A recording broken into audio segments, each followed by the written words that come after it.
Hi everyone! We're still here in Sampaloc, Manila. May mga dumadaan lang guys, padaanin lang natin.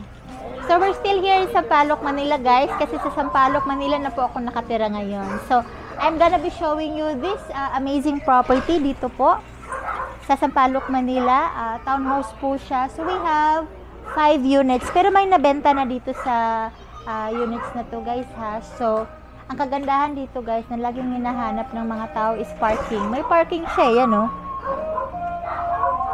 So ang lot area nito guys, iba-iba yung sukat nila. Mayroong 49, 50, 52, 54. So once na nandito kayo, pipili lang po kayo. So yung kanyang floor area is nasa 100 plus square meters. So once you're here, we're gonna have you pick kung saan po dito yung gusto ninyo. Now guys, tingnan nyo yung kalsada nito ha, kasi hindi siya primary road guys, but don't worry because you have a parking space.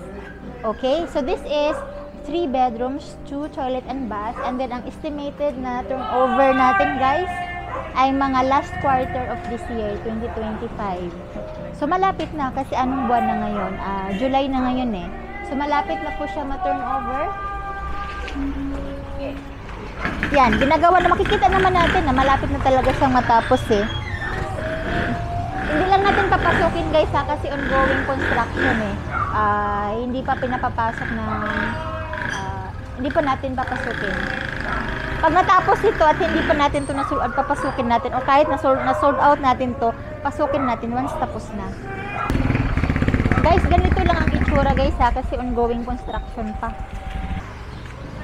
So, pangatlong unit to, and ito, 5. Pang-5.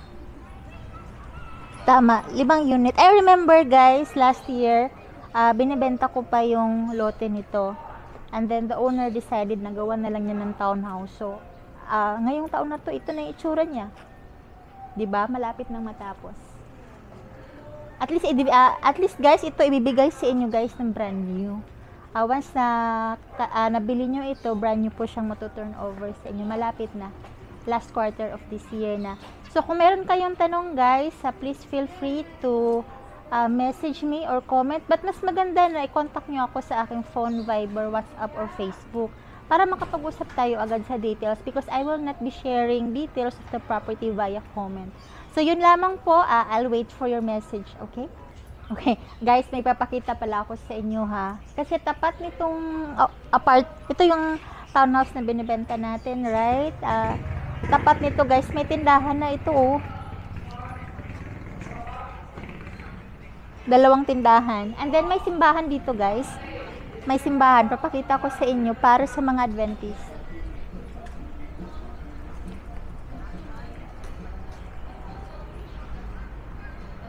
Ito no, may simbahan no. Glorious Seventh Day Adventist Church. So yung mga Adventist na nanonood ng aking video, tapat na tapat lamang po ng property natin yung inyong simbahan. And guys, don't worry, Sampaloc, Manila ito. Kapag kahit hating gabi, madaling araw, gutom kayo, ang dami po dito na nagbibenta ng 24/7 na mga kainan. Kasi yung likod nito guys, main road na siya. Ang dami ng commercial dyan. So pag kukontak kayo sa akin, sasabihin ko anong kalsada yung nandun sa likod. Okay, so yun lamang po in this video. I'll wait for your call or text para mabigay ko po sa inyo yung details nitong property.